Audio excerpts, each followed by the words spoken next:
키워갔고 오나라로 온 지 약 10년이 지나 드디어 기원전 506년 오자선은 초나라를 공격합니다. 이렇게 오나라에서 열심히 인재 긁어 모으고 백비 부르고 무슨 선모 부르고 했던 게 다 아버지의 원수를 갚기 위해서였던 겁니다. 그렇게 초나라로 쳐들어가 전쟁을 시작한 지 3개월 만에 수도까지 진격하게 되죠. 당시 초의 수도는 난공불락으로 유명했으나 손모의 수공에 의해서 아주 허무하게 뚫려버립니다. 그러자 초나라의 왕과 대신 몇 명만이 허겁지겁 도망쳤고 지도자들이 사라진 초나라 수도에는 오군이 들어와 대규모의 약탈과 방화, 강간이 이루어집니다. 그래서 역사가들은 훗날 이때를 짐승들의 세상이었다고 이야기한다고 해요. 이렇게 오자서의 복수는 성공하는 듯 했어요. 그런데 그의 아버지와 형을 죽인 평왕과 이무기가 정작 이미 죽어서 묻힌 지 오래야. 그래서 이 소식을 들은 오자서는 자신이 직접 죽이지 못함을 한탄하면서 하루 종일 울었다고 합니다. 하지만 직접 죽이지는 못해도 이미 죽어있는 평왕이라도 곱게 누워있는 꼴은 못 보겠는지 평왕의 무덤을 찾아가 파헤쳐서 시체를 구리채찍으로 300대를 칩니다. 그러자 시체가 형체조차 찾을 수 없게 되었고 그제서야 채찍질을 멈췄다고 해요. 이것이 바로 묘를 파헤쳐 시체에 매질을 한다라는 뜻으로 통쾌한 복수나 지나친 행동을 뜻하는 굴묘 편시입니다. 이렇게 죽어있는 시체라도 채찍을 쳐서 복수를 한 오자서만큼 근성으로 복수를 이뤄내는 또 다른 인물들이 있었으니 그들이 바로 부천과 부차입니다. 기원전 503년 오나라가 초나라를 부수고 영성을 접수하느라 빈집이 된 오나라에 월나라가 쳐들어오게 됩니다. 자, 그러자 함녀가 월나라 토벌군을 보냈으나 이와 동시에 수도가 털린 초나라에서는 충신 신토서가 진나라로 달려가서 초나라가 위급 상황임을 알리며 우리가 지금 싹 다 털리게 생겼는데 오나라에 털릴 바에는 차라리 우리가 진나라에 그냥 갖다 바치겠습니다. 근데 조금 요만큼 자비를 베풀어서 초나라를 그대로 이어갈 수 있기만 해주시면 저희가 속국이 돼서 충성을 다하겠습니다 라면서 지원 요청을 했고 진나라에서는 군대를 파견해주지 않았습니다. 그쵸? 뭐로 군대를 지원해주겠어요? 그러자 신토서는 선체로 7일 밤낮을 큰 소리로 울었다고 합니다. 이러면서 울어요. 이 어른이 7일 밤낮을 뭐 물도 안 마시고 밥도 안 먹고 울었대요. 그러자 그의 총심에 탄복한 진나라가 병사를 파견해 주었고 그렇게 함녀는 쳐들어간 초나라에서는 진나라한테 털리고 빈집은 월나라한테 털리고 그 사이에 동생 부계가 날름 5왕 자리를 차지합니다. 자, 순식간에 집이고 뭐고 싹 다 털려버린 함녀는 곧바로 부계를 공격해서 그를 정리하고 이후 기원전 496년 빈집 터이를 시도한 월나라에 복수를 하러 떠났는데 이때 월나라는 윤상이 사망하고 그해 막 즉위한 구천이 왕이었기 때문에 정권이 교체되면서 나라가 불안정할 시기였고 함녀는 딱 이때를 노린 거죠. 하지만 구천에게는 이 모든 불리함을 뒤엎고도 남을 법려라는 책사가 있었습니다. 이 법려는 오나라를 상대로 아주 살벌한 전술을 펼치는데 바로 죄수 지원자들로 이루어진 결사대였어요. 전술은 간단합니다. 제1대가 5분의 진영 근처에서 와악 하면서 큰 소리로 함성을 내지르면서 막 달려가요. 그래서 오나라가 잔뜩 긴장해서 집중을 하면 왼쪽부터 차례로 파도를 타면서 스스로 목을 베어 자살합니다. 자, 그리고 곧바로 또다시 제2대가 우르르 달려와가지고 아악 하면서 막 함성을 지른 다음에 또 목을 베서 다 자살해요. 그리고 뒤이어서 또 제3대 역시 마찬가지로 자살을 합니다. 이들은 사형 선고를 받은 죄수들이었는데 전쟁에 나가서 자살하면 너네 가족들의 생계를 보장해주겠다라는 이야기에 어차피 죽을 거 결사대에 지원하자 라고 해서 자살 파도타기를 한 겁니다. 자, 그러자 이걸 본 오나라가 이게 뭔 일이야? 쟤네 뭐야? 공격하는 거 아니었어? 라면서 어리둥절해했는데 이 틈을 타서 월나라가 일제히 비어있는 오나라의 진영을 기습해서 오나라군은 너무나 허무하게 패배하고 맙니다. 자, 이때 오왕 함녀가 도망치다가 화살을 뭐 손가락인지 발가락인지 뭐 어딘지는 모르겠지만 기록에는 그냥 지라고만 적혀 있어요. 어딘지는 모르겠지만 어디를 그냥 화살로 뻥 하고 맞았어. 근데 이게 독화살이었는지 아니면 그냥 상처가 잘못 덧나서 죽었는지 아무튼 별거 아닌 상처에 함녀가 죽게 됩니다. 너무나 어이없는 결말이지만 여러분, 복수 이야기는 지금부터 시작해요. 자, 이렇게 함녀가 사망하자 그의 아들 부차가 뒤이어서 오나라의 왕이 되는데, 함녀는 사망하면서 너는 부천이 너의 아버지를 죽인 일을 잊겠느냐 라고 이야기했고, 부차는 감히 잊지 않겠습니다 라고 하고 3년 안에 복수를 다짐합니다. 3년 안에 무조건 복수를 하겠다고 다짐을 하는 거예요. 이후 부차는 아버지의 원수를 잊지 않기 위해서 가시가 많은 장작더미 위에서 잠을 자면서 방 앞에는 사람을 세워두고 부차가 출입할 때마다 부차야, 아비의 원수를 잊었느냐? 를 외치게 합니다. 노이로제가 걸릴 것 같지만 부차는 매일 밤 눈물을 흘리면서 아버지의 복수를 다짐했고, 백비를 국무총리급인 태세로 임명해 내정을 맡기고는 정예병을 훈련시켜서 월나라로 쳐들어갈 준비를 차근차근하게 합니다. 대단한 근성이에요. 자, 그러자 이런 정보를 알게 된 월왕 부천은 오나라가 전쟁 준비할 거 다 하고 복수 준비 다 해서 쳐들어오는 걸 앉아서 보고만 있다가 침략을 당하느니 선빵 필승이다, 먼저 치자! 라고 주장을 합니다. 하지만 범녀가 지금은 시기상조이며 아직 오나라는 선왕 함녀의 죽음에 분노하고 있을 때이니 만약 지금 쳐들어가면 5분의 적개심만 커질 것이다 라며 말렸는데, 이미 한 번의 승리로 자신감이 이제 뽕이 여기까지 차오른 부처는 지금 당장 선빵을 날려야 된다 라면서 출병을 하게 됩니다. 결국 오군과 월군은 부초에서 전투를 벌였는데 그 결과는 오군의 대승리였습니다. 범녀만 안 듣고 신나게 출병한 부처는 처참하게 깨져서 패잔병 5천을 수습해서 회계산으로 올랐는데, 곧바로 오군이 추격해와서 회계산을 포위하자 그제서야 부처는 범녀한테 어떻게 해야겠소? 라고 묻게 됩니다. 나 같으면 조언 안 해줬다. 근데 범녀는 해줘요. 그러자 범녀는 기가 막힌 조언을 하나 해줍니다. 바로 일단 죽은 척하고 노예로 살 테니 한 번만 살려달라고 싹싹 빌라고 얘기해요. 아주 현명한 조언입니다. 이후 부차 앞에 끌려간 부처는 계획대로 자신이 직접 인질 노릇을 하겠다며 살려만 달라고 싹싹 빌었고, 부차가 고민하고 있자 범녀에게 뒷돈을 받은 백비가 아유 자비를 베푸세요. 만약에 이 부천 죽이면 월나라가 또 얼마나 난리겠어요. 지금 죽으면 후회할걸요 라면서 입을 털었고, 이걸 본 오자선은 월나라 왕은 사람됨이 힘든 고통도 잘 견뎌내는 자이니 지금 없애지 않으면 나중에 반드시 후회할 것입니다 라며 뜯어말렸으나 아버지를 죽인 원수를 용서해서 대인배스러운 면모를 보이고 싶었던 건지 부차는 구천을 데리고 오나라로 돌아갑니다. 이때 부차는 두 가지 제안을 했는데, 첫 번째는 구천은 부차의 노비가 될 것, 둘째는 구천은 부차의 마국간 청소를 담당할 것이었습니다. 그러니까 어제까지는 왕이었지만 하룻밤 사이에 그냥 마국간지기가 된 거예요. 아니 그래도 어떻게 한나라 왕이었는데 마국간지기 생활을 하겠어? 라고 생각을 하겠지만 구천은 정말 열심히 마국간지기 노릇을 합니다. 그리고 나중엔 목장으로 옮겨지니까 일을 찾아서 하는 주인의식을 보이며 막노동에도 재능을 보였고 노예로서의 모범을 보이게 됩니다. 자, 그러던 어느 날 이 부차가 병에 걸리게 됐는데, 이 병이 왜인지는 모르겠지만 대변을 먹어야지 진단할 수 있는 병이래요. 게다가 또 왜인지는 모르겠지만 어이 중 그 누구도 부차의 변을 먹어서 진단하려고 하지 않습니다. 그런데 이때 부천이 따당 나서서 부차의 변을 직접 먹었다고 해요.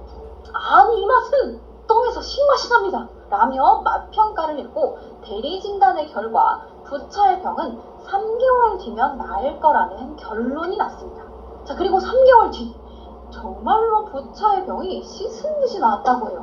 무슨 원리인지 모르겠지만 어쨌든 동주 열국지에 나오는 일화입니다. 자, 이렇게 자신의 변을 먹어가면서 변을 당한 구천에게 감동했는지 부차는 구천을 2년 만에 월나라로 돌려보내주었고, 월나라로 돌아온 구천은 돌아오자마자 복수를 준비합니다. 칼을 가는 거지. 수수한 옷을 입고 신하들에게 배움을 얻으며 2가지 이상의 반찬은 먹지 않고 밥을 먹거나 잠을 잘 때나 곰 쓸개를 머리맡에 매달아서 밤낮으로 해계산에서의 치욕을 잊지 않느냐 라며 쓰디쓴 쓸개를 핥았다고 합니다. 사기 월왕 부천세가에는 이렇게 기록되어 있습니다. 오나라 왕이 월나라 왕을 용서해주자 월나라 왕 부천은 월나라로 돌아가서 몸소 고통을 겪으며 고심하는데 앉은 자리에서는 쓸개를 두고 앉아있거나 누워있거나 항상 쓸개를 바라보며 마시거나 먹을 때에도 쓸개를 맛보았다. 자, 이것이 바로 와신상담입니다. 이게 부천 혼자 그냥 곰쓸개를 핥아서 생볼까 합니다. 체코군단이라는 이름은 교과서에도 아주 짧게 언급이 되는데 무장투쟁에 사용되었던 우리 독립군의 무기가 체코군단으로부터 구입된 것이라는 것 정도입니다. 참고로 체코군단의 정식 명칭은 체코슬로바키아 군단이지만 이번 컨텐츠에서는 편의상 체코군단이라고 하겠습니다. 아무튼 청산리 전투의 승리는 잘 훈련된 독립군과 지형지물을 이용한 뛰어난 전략에도 있었지만 이전까지 일제의 신식 무기에 대항해 화승총 등으로 무장했던 의병들이 번번이 대파당한 것에서도 알 수 있듯 체코군단으로부터 구입한 우수한 최신식 무기의 역할이 상당했습니다. 청산리 대첩의 주인공 이범석 대장은 자신의 회고록 우등불에서 독립군이 체코군단으로부터 무기를 구입했다는 사실을 이렇게 기록하고 있는데요. 체코슬로바키아 군대는 한국에서 독립운동이 일어났다는 말을 전해 들었다. 이들은 체코슬로바키아가 오스트리아 제국 식민 통치 아래 겪어온 노예 상태를 떠올렸고 우리에 대해 연민을 표시했다. 결국 체코슬로바키아 망명군대는 그들이 보관하고 있던 무기를 국로군정서에 판매하기로 했다. 후랴. 한국과 체코는 강대국들에 둘러싸여 식민지배를 경험했지만 불굴의 독립의지와 민족성으로 독립을 이뤄냈다라는 공통점을 가지고 있습니다. 하지만 이전까지 근대사에 한 번도 등장한 적이 없었던 체코의 무기가 어쩌다가 2억 마일리 떨어진 우리 독립군에게까지 흘러들어오게 된 걸까요? 또 중부 유럽에 위치한 체코의 군인들이 왜 대륙의 반대쪽 끝인 블라디보스토크까지 와 있었던 걸까요? 지구 한 바퀴를 도운 체코 군단의 대장정, 그리고 독립군과 체코 군단의 아주 기묘한 인연, 지금 시작합니다. 체코 군단의 대이동을 설명하기 위해서는 당시 복잡하게 얽혀있던 유럽의 정세와 제1차 세계대전부터 시작을 해야 합니다. 유럽은 19세기부터 본격화된 산업혁명과 과학기술의 발전으로 전례 없는 급성장을 이뤄냈고 넘쳐나는 생산품을 판매하고 원자재를 수입할 식민지의 중요성이 부각되어 각국은 식민지 쟁탈전에 열을 올리게 되죠. 그렇게 맞이한 20세기는 바야흐로 제국주의의 시대였습니다. 일제강치 산업화와 정치 안정을 이루는 영국은 강력한 해군력과 지리적 이점을 바탕으로 세계 곳곳에 식민지를 보유했고 뒤늦게 국내 정치의 안정을 이뤄낸 프랑스가 여기에 합류했습니다. 반면 옆나라 독일 제국은 오랫동안 분열되어 있었는데 통일전쟁을 치르느라 영국, 프랑스보다 산업화가 늦어졌고 내륙에 위치해 있어 식민지 쟁탈전에서도 뒤처지게 됐죠. 하지만 비렐름 2세와 철혈 제상 비스마르크의 지도 아래 보불전쟁에서 숙적, 프랑스를 패퇴시키는 등 신흥 강국으로 급부상하고 있었습니다. 독일 제국의 성장은 주변국을 긴장시켰고 독일 제국 입장에서도 해외 식민지를 모두 선점한 영국, 프랑스가 아주 눈엣 가시 같은 존재였습니다.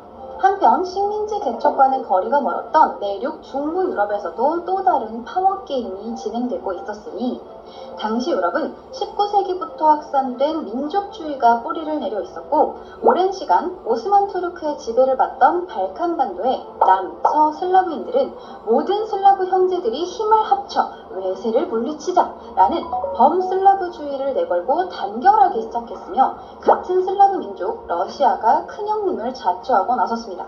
강력한 신흥국가 독일 제국도 범게르만주의를 내걸고 오랜 시간 분열되어 있었던 독일 지역의 결속력을 다지며 적극적인 팽창 정책에 나섰고 같은 독일어권이자 게르만 국가인 오스트리아도 거들고 나섰습니다. 특히 발칸반도의 같은 슬라브 국가 세르비아를 앞세워 호시탐탐 지중해 진출을 노리던 러시아와 이를 견제하려는 오스트리아, 헝가리는 민족주의와 맞물려 갈등이 고조되고 있었고 주변국들 또한 이해관계가 복잡하게 얽혀 긴장감이 고조되고 있었습니다. 비스마르크의 표현대로 이 시기 유럽 국가들은 거의 화약더미 위에 둘러앉아서 담배를 피우고 있는 거나 다름없었는데 결국 1914년 사라예보에서 떨어진 불씨가 대폭발을 일으키게 됩니다. 슬라브 민족주의자였던 세르비아 청년이 사라예보에서 오스트리아 황태자 부부를 암살한 거죠. 오스트리아 헝가리 제국은 이를 빌미로 세르비아를 침공했고 같은 슬라브족 동생이 두들겨 맞고 있는 걸 볼 수 없었던 큰형님 러시아는 세르비아를 돕기 위해서 총동원령을 내렸습니다. 이 기회에 마음에 안 들던 오스트리아를 아주 혼내줄 생각이었던 거죠. 아니 근데 이번에는 오스트리아의 동맹국인 독일이 러시아에 선전포고를 합니다. 독일도 이 기회에 마음에 안 들던 러시아를 혼내줄 생각이었던 거죠. 러시아와 가까웠던 영국과 프랑스도 독일에게 전쟁을 선포했고 이런 식으로 이탈리아, 오스만 투르크, 불가리아, 미국 등이 각자의 동맹국 편에 서서 줄줄이 전쟁에 뛰어들었습니다. 또 유럽 국가들의 식민지가 전 세계에 퍼져 있었기 때문에 전쟁은 삽시간에 전 세계로 확대되죠. 이렇게 제1차 세계대전이 시작됩니다. 자, 그리고 드디어 여기서 오늘의 주인공인 체코 군단이 등장하게 됩니다. 당시 체코는 오스트리아 헝가리 제국의 식민지배를 받고 있었는데 체코인은 서슬라브계 민족으로 게르만계와 헝가리계가 주류인 오스트리아 헝가리 제국 내에서 항상 탄압받는 존재였고 종교도 개신교에서 가톨릭으로 강제 개종당하기도 했죠. 전쟁이 발발하자 오스트리아 헝가리는 체코인을 진집해 세르비아, 러시아와의 전선을 세우게 됩니다. 하지만 체코인들 역시 당시 유행하던 범슬라브주의의 영향으로 오스트리아보다는 같은 슬라브족인 세르비아, 러시아에 더 많은 동질감을 가지고 있었죠. 그러니 등 떠밀려 나온 전투에 싸울 맛이 나겠어요? 이들은 기회만 되면 연합군 진영에 투항하거나 탈영해서 아예 집단 귀순을 하기도 했습니다. 그러자 체코 독립운동 지도자 토마스 가리크 마사리크 등 망명 정치인들이 산발적으로 흩어져 있던 체코 병사들을 규합하기 시작했고 마침내 이들은 가장 규모가 컸던 러시아 내에서 독자적 군단으로 편성됩니다. 또한 전쟁 이전부터 박해를 피해 같은 슬라브 민족인 우크라이나와 러시아 일대에 정착했던 체코인들 또한 대거 군단에 합세하게 되죠. 이렇게 2만으로 시작한 병력은 나중에는 무려 6만 명까지 늘어나게 됩니다. 이들은 러시아 짜르 니콜라이 2세와 연합국으로부터 체코의 독립을 약속받아 오스트리아, 헝가리 제국과 열심히 싸우며 많은 전공을 올렸습니다. 그러던 체코 군단은 또 다른 대형 사건에 휘말리게 되는데 바로 1917년 체코 군단을 후원하던 니콜라이 2세가 추출되고 반제국주의, 공산주의를 내건 소비에트 정부가 들어서는 러시아 혁명에 휩쓸리게 된 겁니다. 1차 세계대전이 3년차로 치닫던 1917년 러시아에서는 2월 혁명으로 짜르 전제 군주정이 무너지고 온건파 사회주의자 케렌스키가 주축이 된 사회혁명단이 러시아 공화국을 선포합니다. 그러나 공화정으로 재탄생한 러시아에서도 사람들의 살림살이는 여전히 팍팍했습니다. 공화국 임시정부는 짜르가 맺은 모든 조약을 계승해 전쟁은 계속되고 있었고 노동자에 대한 착취도 소수민족에 대한 탄압도 달라진 게 없었죠. 이러한 민중의 불만을 간파한 급진 정치 세력 볼셰비키의 지도자 블라디미르 레닌은 무산계급에 의한 정권 탈취와 적극적이고 폭력적인 혁명을 주장했습니다. 그냥 다 같이 죽창 들고 일어나서 뒤집어 엎자! 였던 거죠. 그리고 페트로그라드에서 열린 볼셰비키 집회에서 4월 태제로 유명한 당면 혁명에서의 프롤레타리아 임무를 발표하게 됩니다. 이 4월 태제의 첫 번째 강령은 계속되는 제국주의 전쟁에 단호히 반대하고 즉각 평화를 실시한다 였습니다. 억압받는 세계 모든 노동자들의 죽창연대를 주장했던 레닌으로서는 전쟁을 벌이고 있는 제국주의 국가들이 진영을 불문하고 모두 그나물의 그 밥으로 보였던 거죠. 레닌의 이러한 방침으로 볼셰비키와 임시정부의 갈등은 점점 깊어지게 됩니다. 한편 3년차에 접어든 전쟁과 불안정한 정권 교체로 러시아 경제는 계속해서 악화되고 있었는데 극심한 식량난은 물론이고 연료와 원재료도 부족해 생필품을 만드는 공장도 모두 멈춰졌습니다. 임시정부가 혁명 세력이라 굳게 믿었던 러시아 민중들의 배신감은 상당했죠. 그리고 얼마 지나지 않아 러시아 전역에서 농민봉기가 일어나 지주를 추방하고 노동자가 공장을 장악하는 일들이 벌어집니다. 전쟁에 나선 병사들은 임시정부가 임명한 지휘관을 추방하고 자신들이 직접 지휘관을 선출하는 등 통제 불가 막장 상태를 달리게 되죠. 같은 해 10월 26일 이 기회를 놓칠 리 없는 블라디미르 레닌과 볼셰비키 적이 되는 민심을 등에 업고 중앙전신국, 우체국, 전화국 등 주요 시설을 장악했고 이틀 뒤 임시정부 총사이 겨울궁전까지 장악하며 혁명의 성공을 선포합니다. 이것이 10월 혁명입니다. 세계 최초의 노동자 국가, 공산정권 소비에트 러시아가 탄생하는 순간이었죠. 볼셰비키는 혁명에 성공했지만 광활한 러시아 영토 전체에 영향력을 미치기에는 한참 모자랐습니다. 볼셰비키 군대인 적군이 장악한 몇몇 주요 도시를 제외한 대부분의 영토는 지주들과 귀족들이 중심이 된 반볼셰비키 세력, 일명 백군이 장악하게 되죠. 이렇게 러시아의 지배권을 둘러싼 적백내전이 시작됩니다. 게다가 우크라이나, 폴란드, 카자크, 타타르, 카카스 등 평소 불만을 품고 있었던 수많은 소수민족과 자치구는 이참에 너도 나도 독립을 외치기 시작했고 독일은 이들의 독립을 지원하며 소비에트를 무력화시키려고 했습니다. 볼셰비키는 지주들의 토지를 몰수해 무상분배하고 있었기 때문에 제국군 병사 대부분은 자기 몫을 받기 위해 고향으로 돌아갔고 반제국주의 노선으로 지지를 받은 볼셰비키는 이들의 귀향을 막을 명분도 없었습니다. 너덜너덜해진 소비에트 러시아는 이후 철강과 석탄 등 러시아 산업의 집약지였던 우크라이나의 독립을 두고 독일과 결전을 벌이게 되는데 행정체계도 제대로 돌아가지 못했던 오합지졸 소비에트 군대가 군사강국 독일의 상대가 될 리가 없었죠. 결국 소비에트는 굴욕적인 브레스트-리토프스크 강화 조약을 맺고 독일에 사실상 항복을 하는데 이 조약으로 소비에트 러시아는 무려 유럽 영토의 절반, 석탄 산업의 90%, 철강 산업의 70%를 동맹국에게 할애합니다. 이때 상실한 영토가 약 220만 제곱킬로미터인데 한반도 면적이 22만 제곱킬로미터니까 한반도 면적의 10배에 달하는 규모입니다. 이게 대륙의 클라스죠. 정전협정을 맺은 소비에트는 더 이상 체코 군단이 필요 없어졌고 이들은 낙동강 오리알 신세가 되어버립니다. 체코 군단도 조국의 독립이 목표였지 공산혁명이나 내전 따위에는 별 관심이 없었기 때문에 러시아를 떠나 프랑스 등 서부 전선으로 이동해 오스트리아를 상대로 한 독립전쟁을 계속해서 수행하기로 결정합니다. 하지만 문제는 도대체 어떻게 가느냐 하는 거죠. 브레스트-리토프스크 조약으로 육로는 물론 발트해와 흑해 등 서방으로 가는 바닷길이 모두 삼국동맹의 지배권에 놓였고 무르만스크 등의 북극해 항구를 통해 가는 길은 적군과 백군이 내전을 벌이고 있는 혼돈의 카오스 그 자체였습니다. 체코 군단은 대안을 모색하기 시작했고 토마스 마사리크는 시베리아 횡단철도로 블라디보스토크까지 이동해 미국의 배를 얻어 타고 서부 전선까지 이동하기로 합니다. 지구 한 바퀴를 도는 이 정신나간 계획은 아이러니하게도 가장 실현 가능한 방안이었죠. 또한 신생독립국 체코의 근간이 될 군단의 전선 투입을 최대한 늦춰 인명 손실을 막으려는 속셈이기도 했습니다. 이 계획을 들은 레닌의 적극적인 주선으로 체코 군단은 블라디보스톡으로 이동하게 됩니다. 잘 훈련된 대규모의 체코 병력이 자국에 상주하는 것이 불편했던 레닌과 집에 가고 싶었던 체코 군단의 이해관계가 잘 맞아떨어진 거였죠. 그렇게 체코 군단은 블라디보스톡을 통해 고향으로 돌아가 행복하게 살았습니다. 라는 결말이었으면 오늘 컨텐츠를 못했겠죠. 체코 군단은 또 다른 사건에 휘말리게 되는데 브레스트-리토프스크 강화 조약으로부터 3개월쯤 지난 1918년 5월 6만여 명의 체코 군단은 모스크바 동쪽으로 1700km 떨어진 시베리아 철도의 시작점이자 볼셰비키의 주요 거점 중 하나인 첼랴빈스크에 집결해 블라디보스토크행 열차를 기다리고 있었습니다. 아니 그런데 이게 웬걸?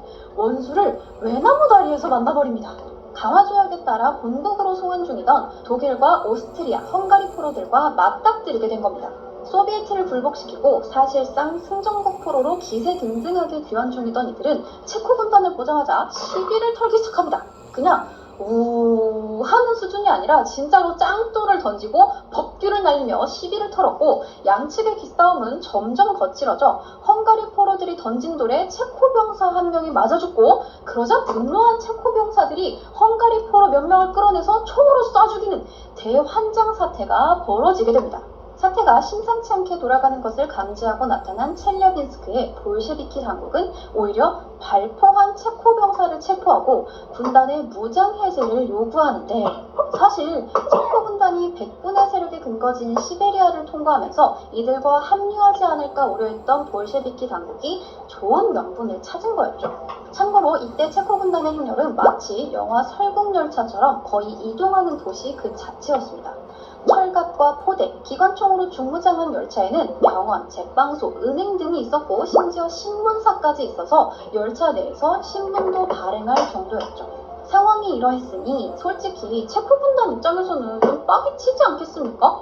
포로들 눈치나 살살 보면서 같이 피 흘려 싸운 자기들은 체포하고 막 무기도 내놓으라 그러고, 아니 그럼 뭐 블라디보스토크까지는 막대기 들고 갑니까? 그래서 폭발해버린 체코 군단은 체포된 동료들을 무력으로 석방시켰고, 내친 김에 첼리아빈스크를 점령해버립니다. 적군이 시베리아 철도의 시작점인 첼리아빈스크를 빼앗겼다는 건 시베리아 전역에 대한 통제력 상실을 의미했습니다. 100년이 지난 지금까지도 그렇지만 광대하고 황량한 시베리아를 철도 없이 횡단한다는 건 불가능한 일이었기 때문이죠. 그리고 지난 10월 혁명으로 축출된 사회혁명단은 어수선한 틈을 타 옴스크의 공식적인 반볼셰비키 정부를 수립하고, 꽃미남 전쟁 영웅 알렉산드르 콜차크 제독을 백군의 총사령관으로 추대합니다. 적의 적은 나의 친구라고 했던가요? 첼리아빈스크를 점령한 체코 군단은 얼떨결에 백군의 동맹이 되어버립니다. 그렇지만 체코 군단에게 러시아 내전은 이웃집 부부싸움만큼이나 끼어들고 싶지 않은 일이었고, 그냥 빠르고 안전하게 집에 가고 싶을 뿐이었습니다. 그러니 그래, 어차피 시베리아 지나서 집에 갈 거 그 일대를 장악한 콜차크의 백군과 손을 잡고 빠르게 블라디보스토크까지 가는 것도 나쁘지 않죠. 불리해진 적군은 반혁명 세력의 고심점을 제거하기 위해 폐위된 니콜라이 2세를 처형했는데, 이게 불씨가 되어 자국에도 노동자 혁명이 확산될 것을 우려한 영국, 프랑스, 미국, 캐나다, 일본 등 연합국은 체코 군단의 무사 귀국을 명분 삼아 블라디보스톡에 병력을 파견하기 시작합니다. 특히 시베리아 진출을 호시탐탐 노리던 일본은 누가 시키지도 않았는데 7만 명이라는 대군을 파견하죠. 참고로 이때 일본은 훗날 제2차 세계대전과 달리 영국과 미국 편에서 참전했는데, 독일령 칭다오와 태평양 섬들을 점령하며 꿀을 빨고 있었습니다.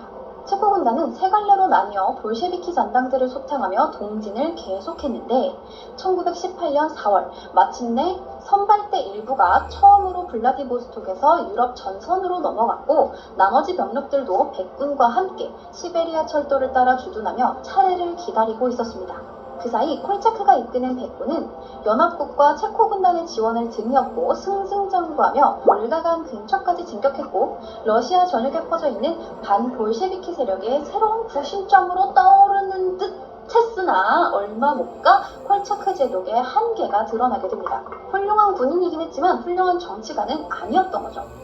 특히 몰수한 토지를 귀족들에게 되돌려주는 등의 정책으로 민심이 등을 돌리기 시작한 겁니다. 백군의 기반이 지주와 귀족들이었기 때문인데, 아니 차라리 처음부터 없었으면 모를까, 줬다 뺏는 게 어디 있습니까? 게다가 콜차크는 엄청난 국뽕러였는데, 지나친 러시아 민족주의 성향 때문에 반볼셰비키 세력으로 활용할 수도 있었던 수많은 소수민족들을 적대시했고, 체코 군단과도 사사건건 불화가 생겼죠. 이러한 편협하고 독선적인 행보에 그를 따르던 백군은 분열되기 시작합니다. 한편 러시아에서 적백내전이 계속되는 사이 유럽 전선에서는 꿈에 그리던 소식이 들려오는데, 바로 오스트리아 헝가리 제국이 패망하여 해체됐다는 겁니다. 1918년 10월 토마스 마사리크와 체코슬로바키아 망명정부는 미국 워싱턴에서 체코슬로바키아의 독립을 선포했고, 연합국이 이들의 독립을 적극 지원하면서 마침내 독립국가 체코슬로바키아가 공식 탄생하게 됩니다. 시베리아에 남아있던 체코 군단 병사들은 이제 전쟁이고 나발이고 당장 집에 가고 싶었습니다. 나랑 1도 상관없는 남의 나라 전쟁에 뭐하러 목숨 걸고 싸우고 있겠습니까? 병사들은 이제라도 중립을 선언하고 집에 가자고 주장을 합니다. 게다가 백군은 이 와중에도 내부 쿠데타가 일어나는 등 노선 갈등과 분열을 거듭했고 전쟁의 승기는 점점 적군에게 기울기 시작합니다. 볼셰비키는 특유의 발빠른 민중 친화적 대처로 대중의 지지를 이끌어냈고 대대적인 반격을 가하며 백군의 근거지 옴스크를 함락시켜 백군을 더 먼 동쪽인 이르쿠츠크까지 쫓아내게 됩니다. 이때 너무너무 집에 가고 싶었던 체코 군단에게 볼셰비키가 마술을 뻗쳐오는데, 야, 남의 나라 전쟁에서 이게 뭔 개고생이니, 콜차크만 잡아서 넘겨주면 우리가 블라디보스토크까지 빠르고 안전하게 보내줄게 라며 딜을 쳤고, 이미 조국이 독립한 지 1년이 넘은 시점에도 발목이 잡혀 있었던 체코 군단은 딜을 받아들이게 됩니다. 그렇게 1920년 1월 체코 군단은 이르쿠츠크의 영국군 부대로 이동하기 위해 체코 열차에 탄 콜차크의 뒤통수를 거하게 치고 그를 체포해 볼셰비키에게 넘겨주고 말았습니다. 그리고 그 다음 달인 2월 콜차크는 총살당해 강물에 버려지죠. 구심점을 잃은 백군은 빠르게 와해되기 시작했고 장장 5년을 이어가던 양측 도합 270만 명의 사상자를 낸 러시아 적백내전의 끝이 보이는 순간이었습니다. 다음 달인 3월에는 시베리아의 모든 체코 병력들이 남김없이 블라디보스톡에 집결했고 순차적으로 빠져나가기 시작해 9월에는 마지막 남은 체코 부대가 러시아를 빠져나가며 체코 군단의 대장정은 막을 내리게 됩니다. 초기 6만여 명이었던 병력의 손실이 거의 없는 아주 훌륭한 성과였습니다. 체코 군단은 성대한 환영을 받으며 고국으로 돌아갔고 이들은 독립국 체코슬로바키아의 근간을 이루게 됩니다. 자, 그렇다면 체코 군단은 언제 독립군들을 만나 총을 팔았던 걸까요? 당시 귀국하려는 체코 병사들로 북적이던 블라디보스토크 등 연해주 지역에는 독립운동 세력을 포함한 철도와 부두 노동자 등 각계각층의 한인들 약 19만여 명이 거주하고 있었고 이때 양측의 본격적인 교류가 시작됩니다. 친한 청년단의 여운 형제는 1919년 1월 파리 평화회의에서 한국 대표단을 파견하기 위해 블라디보스톡에 체류하면서 각국의 인사들과 접촉했는데 이때 체코 군단과도 접촉한 기록이 남아 있습니다. 양국은 서로의 처지에 많은 공감을 했던 걸로 보여요. 체코 군단이 발행했던 신문인 체코슬로바크 데니크는 같은 해 3월 일어난 한반도의 3.1운동을 3번에 걸쳐 크게 보도하기도 했습니다. 또 이때 여운형과 인연을 맺은 체코 군단의 가이다 장군은 이듬해 상해 임시정부를 답방하기도 했는데 임시정부 요인들의 담화가 독립신문에 보도되기도 했습니다. 그중 일부를 읽어드리면 이렇습니다. 나의 조국도 수백 년 노예의 치욕을 당하다가 지금 부활하였소. 작년 3월에 귀국이 독립을 선언하고 역사의 유례를 볼 수 없는 용기와 애국심을 발휘한 것을 볼 때 세계가 다 놀라고 칭찬하였지만 그 중에 가장 기쁜 감동을 받은 것은 아마 우리 체코 국민들이었을 것이오. 그때로부터 나는 귀국의 독립운동 진행을 동정과 기도로서 주목하였더니 오늘 여기서 한국인을 만나 어찌 반가운지 모르겠소.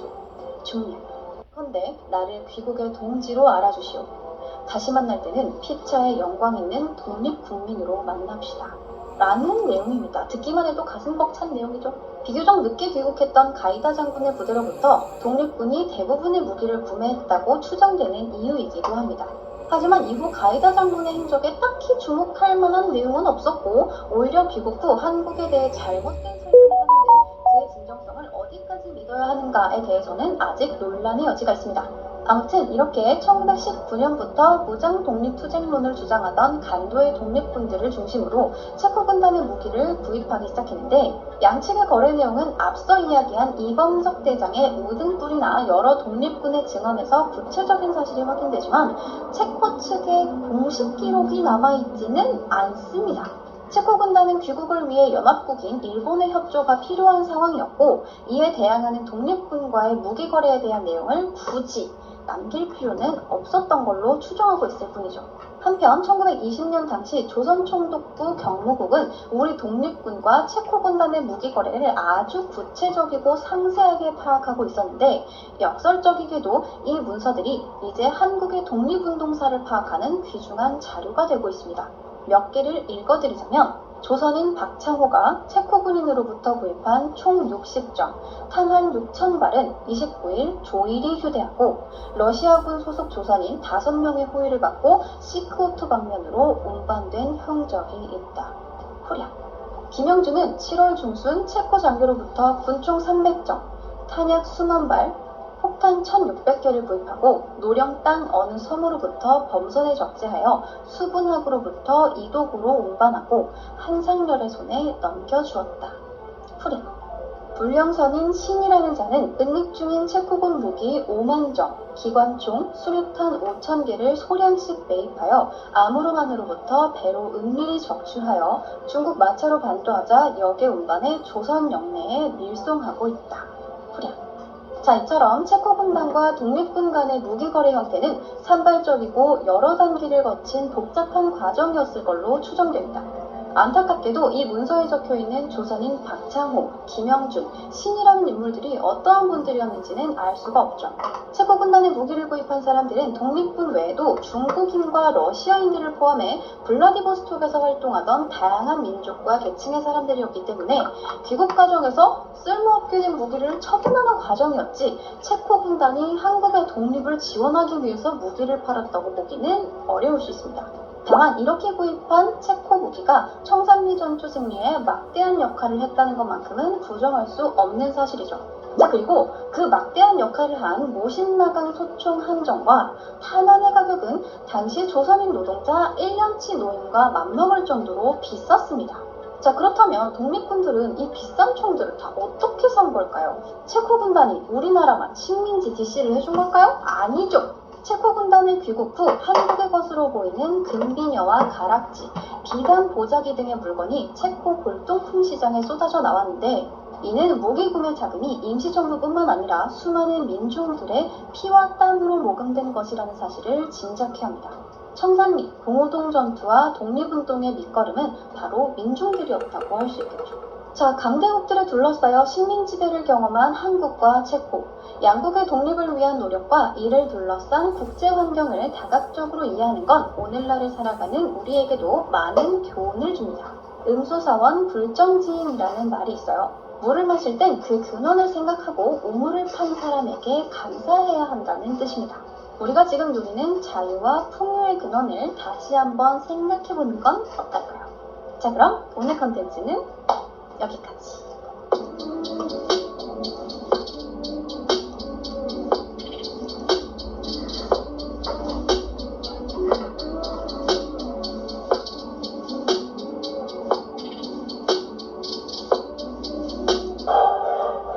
문화와 언어, 예술과 도시의 기원을 만들어 세상의 중심을 꿈꿨던 사람들의 땅입니다. 오래전 여기 머물렀던 사람들은 사라졌지만 남아있는 풍광은 저마다의 이야기를 전하며 아직 다른 시대의 우리를 매혹시킵니다. 수많은 사상가와 예술가 역시 우리처럼 이곳을 꿈꿨습니다. 통보를 해요. 그러니까 일본 경찰들이 다 뭐야 이놈들, 야 가봐. 그래서 일본 경찰들이 우르르르르 태화관에 모입니다. 그리고 이들을 연행해 가요.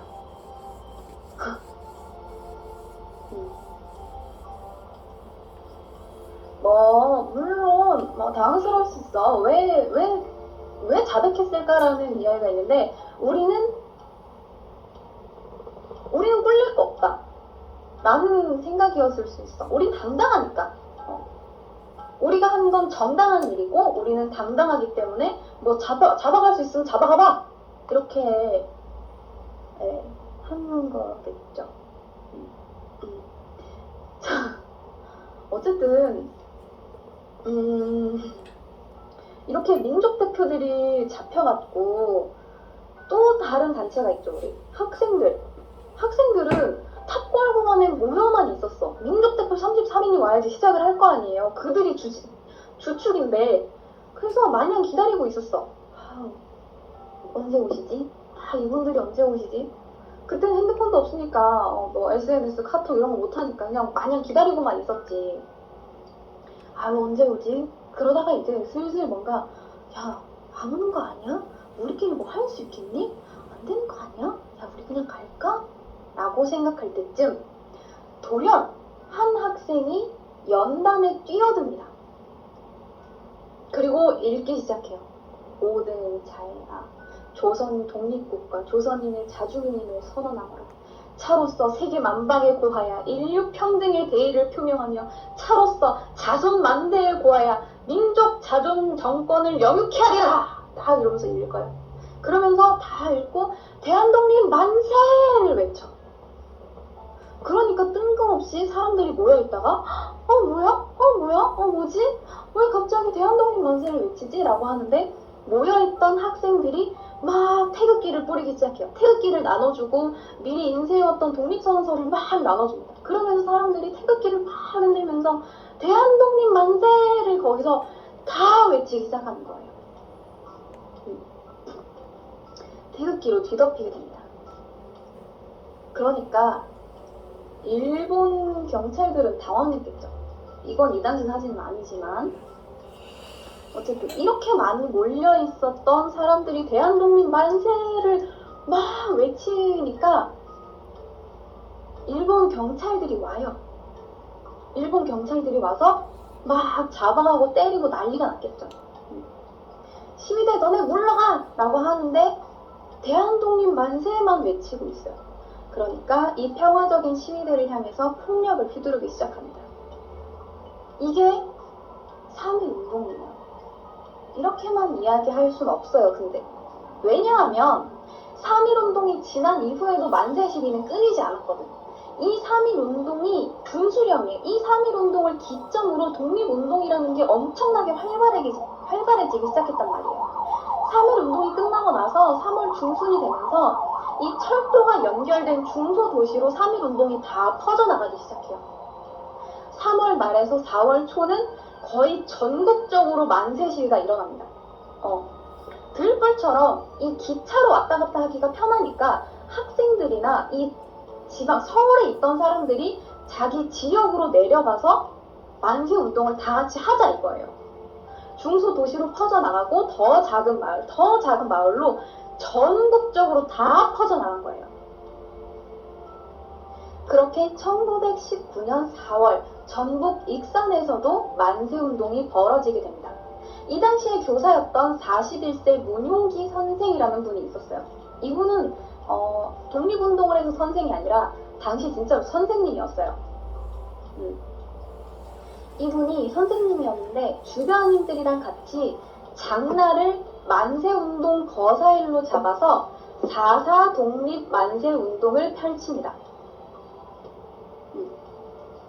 그날 신도들, 학교 학생들, 온 사람들이 하얀색 한복을 입고 장터에 모였어요. 수백 명의 사람들이 독립선언서와 태극기를 들고서 문용기 선생의 주도로 만세를 외치면서 시가행진을 하기 시작합니다. 군중들이 점점 늘어났고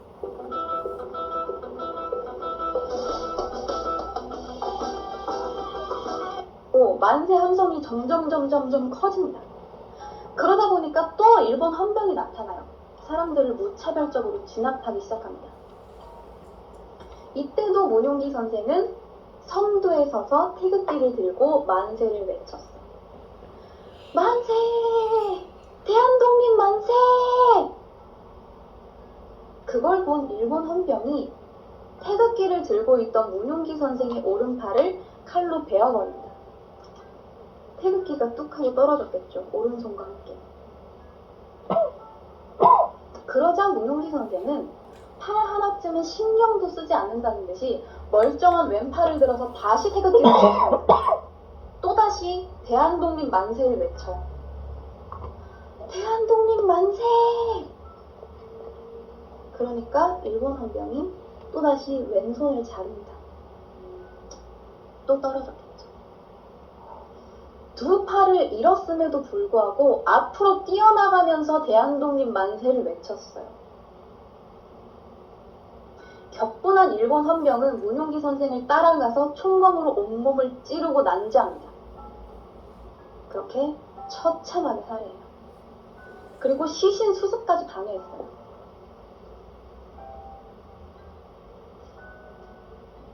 이걸 부인인 최정자 여사가 마을 사람들이랑 같이 밤중에 몰래 가서 겨우 수습합니다.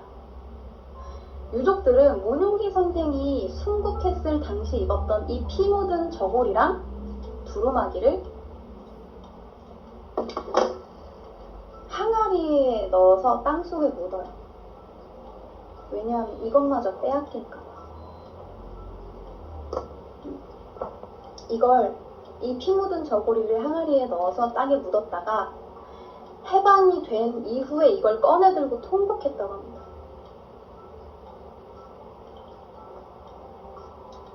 너무 슬프죠. 이렇게 시위가 확산이 되면서 운동을 조직하는 사람이나 운동에 참가하는 사람들 구성 수도 엄청나게 많이 달라졌고 이 만세운동의 성질도 조금씩 달라졌어요. 초기에는 아까 이야기했듯이 종교인이랑 학생들이 대부분이었어. 학생들이 태극기를 들고 지방에 내려가서 불신 검문에 걸릴 뻔도 했어. 열차를 타고 내려가니까 앞에서 일본 순사들이 너 태극기 또 들고 있어? 아주 지방에서 전국적으로 아주 독립운동한다고 난리야. 너네 태극기 들고 있어? 이러고 있는데 걸릴 뻔한 학생이 치마에다가 막 집어넣어요. 태극기를. 그렇게 태극기를 무사히 들고 들어온 사건도 있었어요. 그렇게 처음에는 학생들을 주도로 시작을 했지만 이름 없는 민중들의 참여가 점점 늘었어요. 운동은 점점 투쟁으로 발전하게 됐고 노동자들은 파업 투쟁을 전개하면서 계속해서 시위 운동을 벌입니다. 농민들은 지역별로 장날이 서잖아. 장날마다 독립선언식을 하고 사람들이 모이고 만세 운동을 하고 상인들은 문을 닫고 만세 운동에 참여를 하고 이때 고향으로 돌아갔던 어린 학생 중에 한 명, 이름이 유관순입니다. 1902년 3남 1녀의 집안에서 둘째로 태어났어요. 14살의 나이에 선교사 추천으로 이화학당에 편입을 합니다. 그리고 1919년 고등부로 진학을 했어요. 1919년 3월 1일 대한민국 최대의 독립운동 3.1운동이 일어나자 이 고등과 1학년 유관수는 만세 시위에 참여하게 됩니다. 근데 이 당시에 선생님이 외국인이었거든요. 선생님이 외국인이었는데 바깥에서 막 만세, 대한독립 만세를 외치니까 이 유관순도 나가려고 했어. 나가서 나도 만세를 외쳐야지라고 하면서 나가려고 했는데 이 미션 스쿨이었던 이화학당에서 선생님이 막아섭니다. 나는 너희들을 저렇게 위험한 데에 보낼 수 없어. 가고 싶으면 나를 밟고 가라. 라고 하지만 유관순은 선생님 정말 죄송합니다. 나라를 살려야겠습니다. 라고 이야기하고 담을 타고 나가버렸어. 그렇게 만세 운동을 합니다.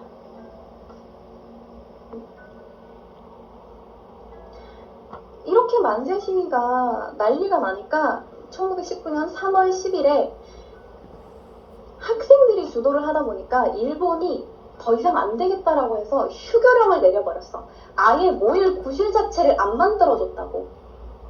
휴교를 하다 보니까 이제 유관순이 어떻게? 중소도시로 내려가게 되겠죠. 고향인 천안으로 가게 됩니다. 4월 1일, 음력 3월 1일이에요. 병천이라고 하죠. 아우메 장터에서 장날의 만세 시위를 전개했어요. 수천 명의 군중들이 독립만세를 외치면서 독립 시위를 이어갔죠.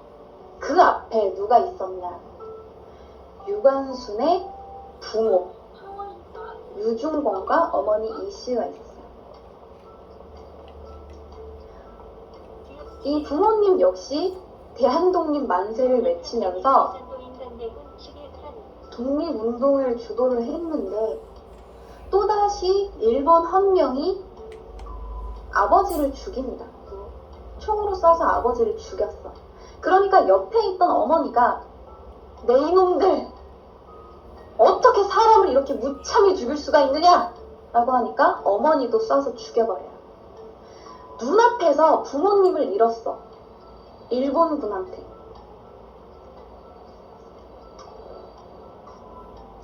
현장에서는 유관순이 잡혀갑니다.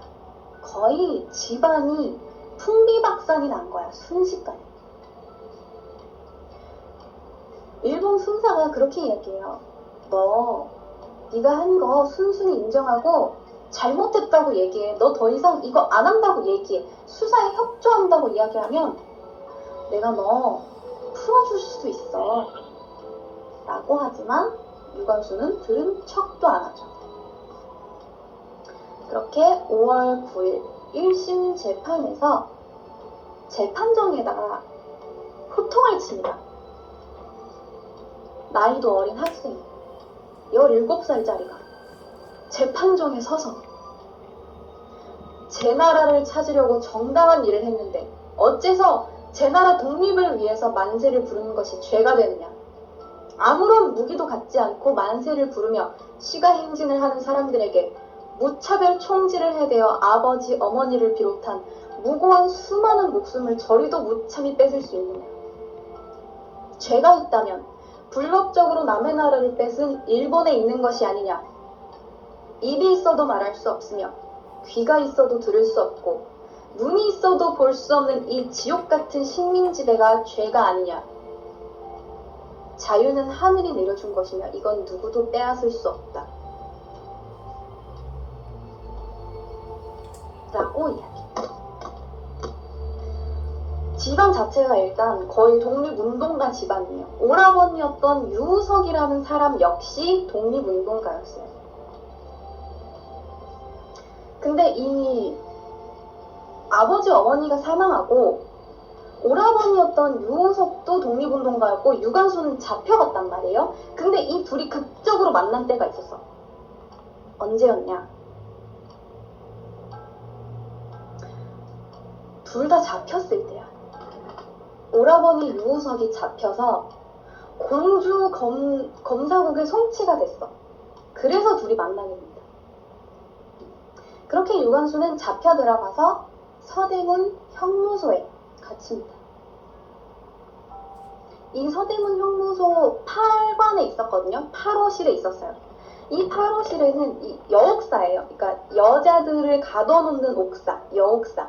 이 여옥사 8호실에 있었는데 여기에 같이 있었던 사람 중 누가 있냐면 기생이 있어. 이름은 김향화입니다.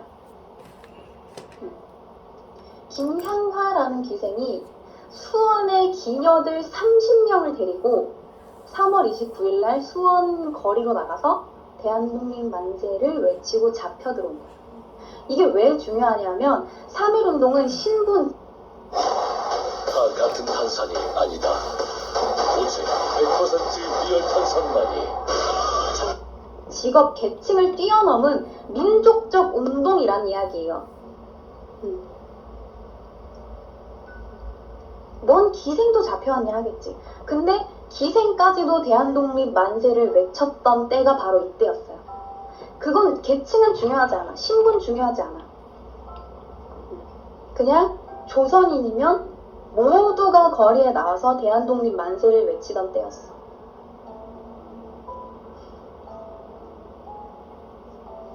그렇게 유관순은 8호실에서 그 추운 날 굉장히 힘들게 버텼어요. 그 방 안에 또 다른 사람이 임신을 하고 있었단 말이야. 그래서 감옥 안에서 출산을 했어. 그러다 보니까 그 감옥 안이 얼마나 열악해요. 그 추운 날 아기 기저귀를 가는데 아기 기저귀가 얼었어. 애가 오줌을 쌌는데 오줌이 얼어버렸어. 그러니까 유관순은 이거를 손으로 다 짜서 자기 몸에다가 둘러서 이걸 말려주기까지 합니다. 고작 17살짜리가 애기 오줌 만지기도 기저귀 갈아주기도 진짜 싫을 나이에 그렇게 감옥 안에 있는 여자들이 서로서로 다 도와줬어.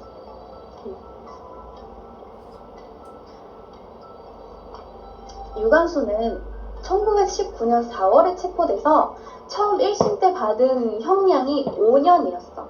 5년을 확정을 받았는데 재판정에다가 항소를 했어. 내가 내 나라를 위해서 만세를 외치는 건 절대 죄가 되지 않는다 라고 해서 항소를 해서 이게 줄었단 말이에요. 3년으로 줄었어. 3년으로 줄었는데 거기다가 심지어 1920년 4월 28일 날 영친왕이 결혼을 하면서 특별 사면령을 내려요. 특별 사면을 하면서 여기 유관순이 끼어서 형량이 반으로 줄어듭니다.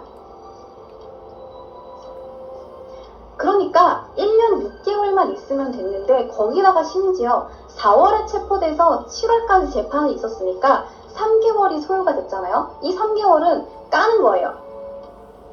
그러니까 1년 3개월만 감옥에 있었으면 나올 수 있어. 그런데 출소를 5개월 앞두고도 계속해서 고문을 받아서 만신창이인 몸으로 계속 만세를 외칩니다. 대한독립 만세. 수없이 구타를 당해요. 그러고도 1920년 3월 1일, 정확하게 3월 1일, 또다시 감옥 안에서 만세운동을 주도합니다. 3월 1일이 되니까 그 당시의 느낌을 다시 되새기면서 감옥 안에서 대한독립 만세를 외쳐. 그러니까 이 감옥 안에 있던 조선인들 사이에서 다 퍼지기 시작하는 거예요. 이 서대문 형무소는 사실 한 깜방 안에 5명 정도 수용 인원이에요. 그런데 5명 수용 인원을 당연히 안 맞췄겠지. 한 방에 막 35명씩 때려 넣었어. 그러니까 누워서 잠도 못 자고 서로 섰다가 너 잠깐 누워서 자 하다가 얘 잠깐 일어나면 그때 난 또 누워서 자는 거예요. 서로 교대해가면서 잘 정도였어. 그 좁은 감방 안에 진짜 자는 것도 힘들고 그 상황에서 사람들이 막 밀어 터지죠. 원래는 500명을 넣을 수 있었어. 그 서대문 형무소 안에는 500명이 정원이었는데 3,000명을 집어넣었어. 전체 서대문 형무소 안에 3,000명. 6배 많은 인원을 넣었단 말이야. 근데 그 3,000명 전원이 다 대한독립 만세를 외치고 있는 거야. 유관순을 따라서.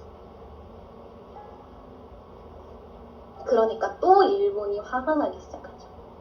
데려다가 또 고문을 합니다. 그 안에 있는 동안 고문만 한 100여 가지를 받았대요. 그리고 그 중에는 면도칼로 코가 잘리고 귀가 잘리고 여성에게는 치욕적이고 치명적인 성고문도 당하고 그러면서도 꿋꿋하게 대한독립 만세를 외칩니다. 유관순이 마지막으로 친오빠인 유우석을 봤을 때 한 말이 그거래요. 오빠, 내가 곧 죽을 것 같아요. 그래도 내가 할 일은 했다고 생각해요.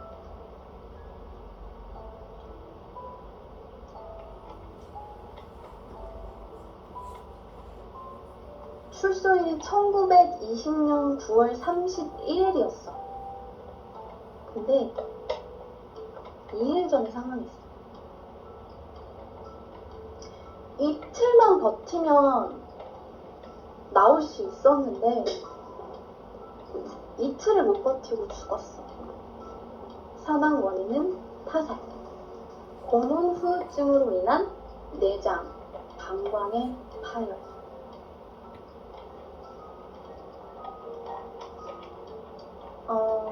유언이라고 하기에는 좀 그런데 아무튼 유언은요, 내 손톱이 빠져나가고 내 귀가, 코가 잘리고 내 다리가 부러져도 그 고통을 이길 수 있지만 내 나라를 잃은 그 고통만은 견딜 수 없습니다. 나라를 위해 바친 목숨이 오직 하나밖에 없다는 것이 나의 유일한 슬픔입니다.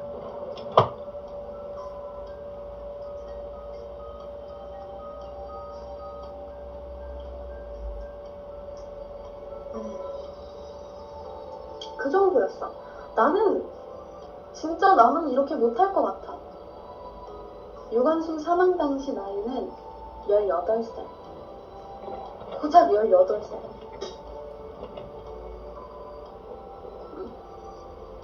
이 사진은 원래 우리는 이 사진을 많이 봤지만 사실 이 사진은 일본 경찰한테 엄청나게 맞은 후의 사진이에요. 원래 안중근 의사도 4번째 손가락이 잘리고 자르고, 본인이 자르셨으니까 자르고 사진을 원래는 꼿꼿하게 서서 찍었단 말이에요. 잡힌 직후에 사진을 찍는데 꼿꼿하게 서서 사진을 원래 처음에 찍었어. 근데 나중에 두 번째 찍힌 사진은 무릎이 꿇리고 얼굴을 얻어맞은 사진이에요. 유관순 열사도 마찬가지야. 얼굴을 얻어맞고 퉁퉁 부은 상태의 얼굴을 찍은 거예요. 그러니까 여기 눈두덩이도 부어있고 여기 볼도 부어있고 그렇잖아요. 그래서 이 사진 말고 복원한, 원래 붓지 않은 상태의 얼굴이 이 사진이에요. 여러분들은 이 얼굴을 기억하시면 될 것 같습니다.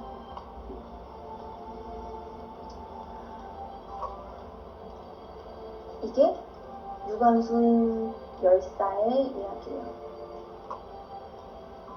그러면 이 3.1 운동이 있었던 또 다른 지역을 한번 보자. 또 어떤 일이 있었는지.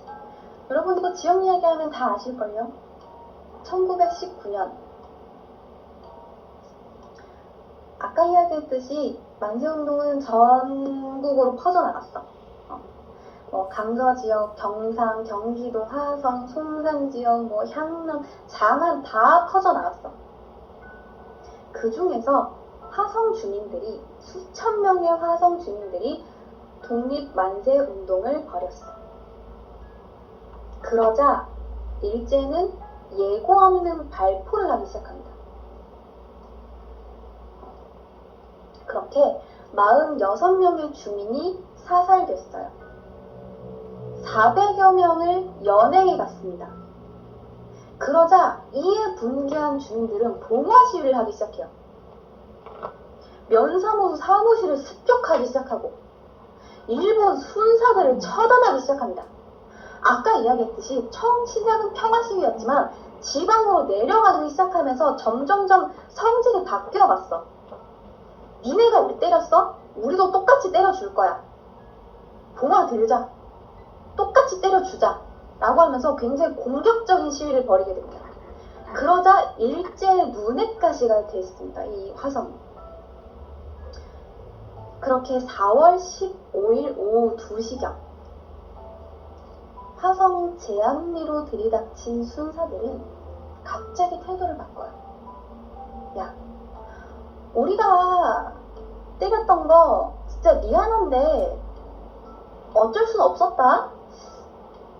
근데 그거 미안하니까 우리가 사과할게. 너네들 교회로 모이면 우리가 모아두고 사과할게.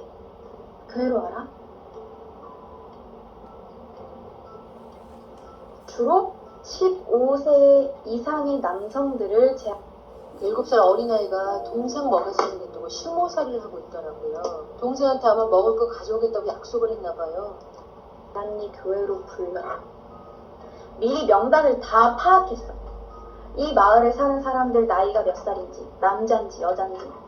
교회에 오지 않은 사람들은 다 집에 찾아가서 데려왔어.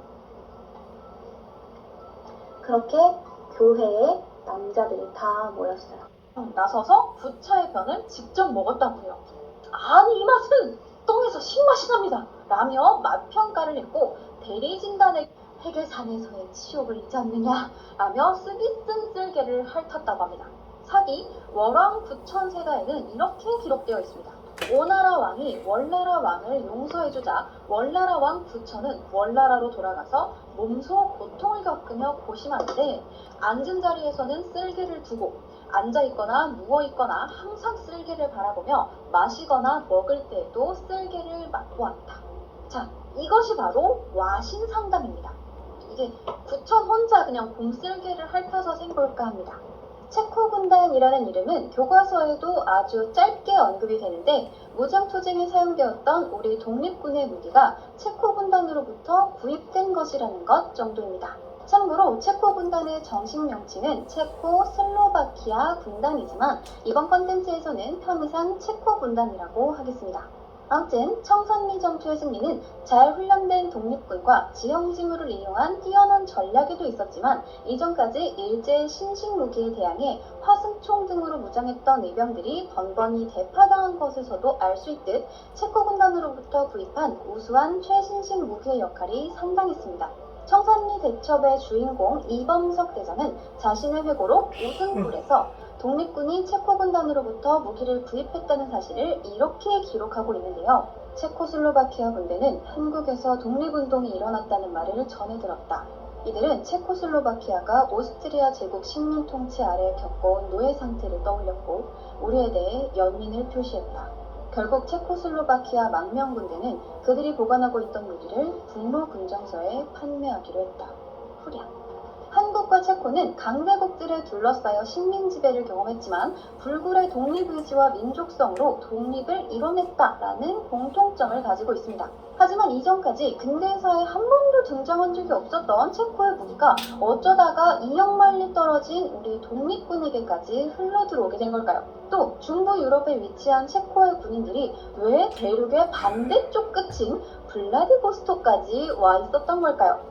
지구 한 바퀴를 도운 체코 군단의 대장정, 그리고 독립군과 체코 군단의 아주 기묘한 인연, 지금 시작합니다. 체코 군단의 대이동을 설명하기 위해서는 당시 복잡하게 얽혀있던 유럽의 정세와 제1차 세계대전부터 시작을 해야 합니다. 유럽은 19세기부터 본격화된 산업혁명과 과학기술의 발전으로 전례 없는 급성장을 이뤄냈고 넘쳐나는 생산품을 판매하고 원자재를 수입할 식민지의 중요성이 부각되어 각국은 식민지 쟁탈전에 열을 올리게 되죠. 그렇게 맞이한 20세기는 바야흐로 제국주의의 시대였습니다. 일찌감치 산업화와 정치 안정을 이루는 영국은 강력한 해군력과 지리적 이점을 바탕으로 세계 곳곳에 식민지를 보유했고 뒤늦게 국내 정치의 안정을 이루는 프랑스가 여기에 합류했습니다. 반면 옆나라 독일 제국은 오랫동안 분열되어 있었는데 통일전쟁을 치르느라 영국, 프랑스보다 산업화가 늦어졌고 내륙에 위치해 있어 식민지 쟁탈전에서도 뒤처지게 됐죠. 하지만 비렐름 2세와 철혈 제상 비스마르크의 지도 아래 보불전쟁에서 숙적, 프랑스를 패퇴시키는 등 신흥 강국으로 급부상하고 있었습니다. 독일 제국의 성장은 주변국을 긴장시켰고 독일 제국 입장에서도 해외 식민지를 모두 선점한 영국, 프랑스가 아주 눈의 가시 같은 존재였습니다. 한편 식민지 개척과는 거리가 멀었던 내륙 중부 유럽에서도 또 다른 파워 게임이 진행되고 있었으니 당시 유럽은 19세기부터 확산된 민족주의가 뿌리를 내려 있었고 오랜 시간 오스만 투르크의 지배를 받던 발칸반도의 남, 서 슬라브인들은 모든 슬라브 형제들이 힘을 합쳐 외세를 물리치자라는 범슬라브주의를 내걸고 단결하기 시작했으며 같은 슬라브 민족 러시아가 큰형님을 자초하고 나섰습니다.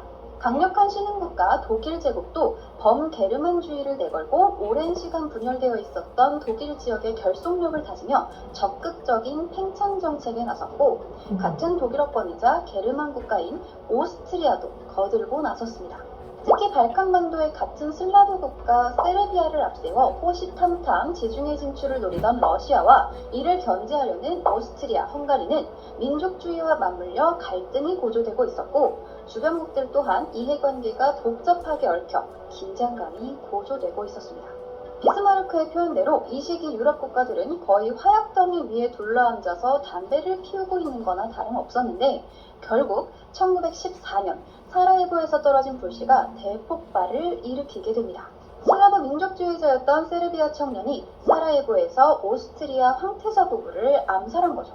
오스트리아 헝가리 제국은 이를 빌미로 세르비아를 침공했고 같은 슬라브족 동생이 두들겨 맞고 있는 걸 볼 수 없었던 큰형님 러시아는 세르비아를 돕기 위해서 총동원령을 내렸습니다.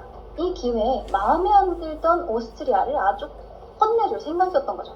아니 근데 이번에는 오스트리아의 동맹국인 독일이 러시아에 선전포고를 합니다. 독일도 이 기회에 마음에 안 들던 러시아를 혼내줄 생각이었던 거죠. 러시아와 가까웠던 영국과 프랑스도 독일에게 전쟁을 선포했고 이런 식으로 이탈리아, 오스만 투르크, 불가리아, 미국 등이 각자의 동맹국 편에 서서 줄줄이 전쟁에 뛰어들었습니다. 또 유럽 국가들의 식민지가 전 세계에 퍼져 있었기 때문에 전쟁은 삽시간에 전 세계로 확대되죠. 이렇게 제1차 세계대전이 시작됩니다. 자, 그리고 드디어 여기서 오늘의 주인공인 체코 군단이 등장하게 됩니다. 당시 체코는 오스트리아 헝가리 제국의 식민 지배를 받고 있었는데, 체코인은 서슬라브계 민족으로 게르만계와 헝가리계가 주류인 오스트리아 헝가리 제국 내에서 항상 탄압받는 존재였고, 종교도 개신교에서 가톨릭으로 강제 개종당하기도 했죠. 전쟁이 발발하자 오스트리아 헝가리는 체코인을 중립해 세르비아, 러시아와의 전선을 세우게 됩니다. 하지만 체코인들 역시 당시 유행하던 범슬라브주의의 영향으로 오스트리아보다는 같은 슬라브족인 세르비아, 러시아에 더 많은 동질감을 가지고 있었죠. 그러니 등 떠밀려 나온 전투에 싸울 맛이 나겠어요? 이들은 기회만 되면 연합군 진영에 투항하거나 탈영해서 아예 집단 귀순을 하기도 했습니다. 그러자 체코 독립운동 지도자 토마스 가리크 마사리크 등 망명 정치인들이 산발적으로 흩어져 있던 체코 병사들을 규합하기 시작했고, 마침내 이들은 가장 규모가 컸던 러시아 내에서 독자적 군단으로 편성됩니다. 또한 전쟁 이전부터 박해를 피해 같은 슬라브 민족인 우크라이나와 러시아 일대에 정착했던 체코인들 또한 대거 군단에 합수하게 되죠. 이렇게 2만으로 시작한 병력은 나중에는 무려 6만 명까지 늘어나게 됩니다. 이들은 러시아 짜르 니콜라이 2세와 연합국으로부터 체코의 독립을 약속받아 오스트리아, 헝가리 제국과 열심히 싸우며 많은 전공을 올렸습니다. 그러던 체코 군단은 또 다른 대형 사건에 휘말리게 되는데, 바로 1917년 체코 군단을 후원하던 니콜라이 2세가 축출되고 반제국주의, 공산주의를 내건 소비에트 정부가 들어서는 러시아 혁명에 휩쓸리게 된 겁니다. 1차 세계대전이 3년차로 치닫던 1917년, 러시아에서는 2월 혁명으로 짜르 전제 군주정이 무너지고 온건파 사회주의자 케렌스키가 주축이 된 사회혁명단이 러시아 공화국을 선포합니다. 그러나 공화정으로 재탄생한 러시아에서도 사람들의 살림살이는 여전히 팍팍했습니다. 공화국 임시정부는 짜르가 맺은 모든 조약을 계승해 전쟁은 계속되고 있었고, 노동자에 대한 착취도, 소수민족에 대한 탄압도 달라진 게 없었죠. 이러한 민중의 불만을 간파한 급진 정치 세력, 볼셰비키의 지도자 블라디미르 레닌은 무산계급에 의한 정권 탈취와 적극적이고 폭력적인 혁명을 주장했습니다. 그냥 다 같이 죽창 들고 일어나서 뒤집어 엎자! 였던 거죠. 그리고 페트로그라드에서 열린 볼셰비키 집회에서 4월 태제로 유명한 당면 혁명에서의 프롤레타리아 임무를 발표하게 됩니다. 이 4월 태제의 첫 번째 강령은 계속되는 제국주의 전쟁에 단호히 반대하고 즉각 평화를 실시한다 였습니다. 억압받는 세계 모든 노동자들의 죽창연대를 주장했던 레닌으로서는 전쟁을 벌이고 있는 제국주의 국가들이 진영을 불문하고 모두 그 나물의 그 밥으로 보였던 거죠. 레닌의 이러한 방침으로 볼셰비키와 임시정부의 갈등은 점점 깊어지게 됩니다. 한편 3년차에 접어든 전쟁과 불안정한 정권 교체로 러시아 경제는 계속해서 악화되고 있었는데, 극심한 식량난은 물론이고 연료와 원재료도 부족해 생필품을 만드는 공장도 모두 멈춰섰습니다. 임시정부가 혁명 세력이라 굳게 믿었던 러시아 민중들의 배신감은 상당했죠. 그리고 얼마 지나지 않아 러시아 전역에서 농민봉기가 일어나 지주를 추방하고 노동자가 공장을 장악하는 일들이 벌어집니다. 전쟁에 나선 병사들은 임시정부가 임명한 지휘관을 추방하고 자신들이 직접 지휘관을 선출하는 등 통제 불가 막장 상태를 달리게 되죠. 같은 해 10월 26일, 이 기회를 놓칠 리 없는 블라디미르 레닌과 볼셰비키 적이 되는 민심을 등에 업고 중앙전신국, 우체국, 전화국 등 주요 시설을 장악했고, 이틀 뒤 임시정부 청사인 겨울공장까지 장악하며 혁명의 성공을 선포합니다. 이것이 10월 혁명입니다. 세계 최초의 노동자 국가, 공산정권 소비에트 러시아가 탄생하는 순간이었죠. 볼셰비키는 혁명에 성공했지만 광활한 러시아 영토 전체에 영향력을 미치기에는 한참 모자랐습니다. 볼셰비키 군대인 적군이 장악한 몇몇 주요 도시를 제외한 대부분의 영토는 지주들과 귀족들이 중심이 된 반볼셰비키 세력, 일명 백군이 장악하게 되죠. 이렇게 러시아의 지배권을 둘러싼 적백내전이 시작됩니다. 게다가 우크라이나, 폴란드, 카자크, 타타르, 카카스 등 평소 불만을 품고 있었던 수많은 소수민족과 자치구는 이참에 너도 나도 독립을 외치기 시작했고 독일은 이들의 독립을 지원하며 소비에트를 무력화시키려고 했습니다. 볼셰비키는 지주들의 토지를 몰수해 무상분배하고 있었기 때문에 제국군 병사 대부분은 자기 몫을 받기 위해 고향으로 돌아갔고 반제국주의 노선으로 지지를 받은 볼셰비키는 이들의 귀향을 막을 명분도 없었습니다. 너덜너덜해진 소비에트 러시아는 이후 철강과 석탄 등 러시아 산업의 집약지였던 우크라이나의 독립을 두고 독일과 결전을 벌이게 되는데 행정체계도 제대로 돌아가지 못했던 오합지졸 소비에트 군대가 군사강국 독일의 상대가 될 리가 없었죠. 결국 소비에트는 굴욕적인 브레스트 리토프스크 강화 조약을 맺고 독일에 사실상 항복을 하는데 이 조약으로 소비에트 러시아는 무려 유럽 영토의 절반, 석탄 산업의 90%, 철강 산업의 70%를 동맹국에게 할애합니다.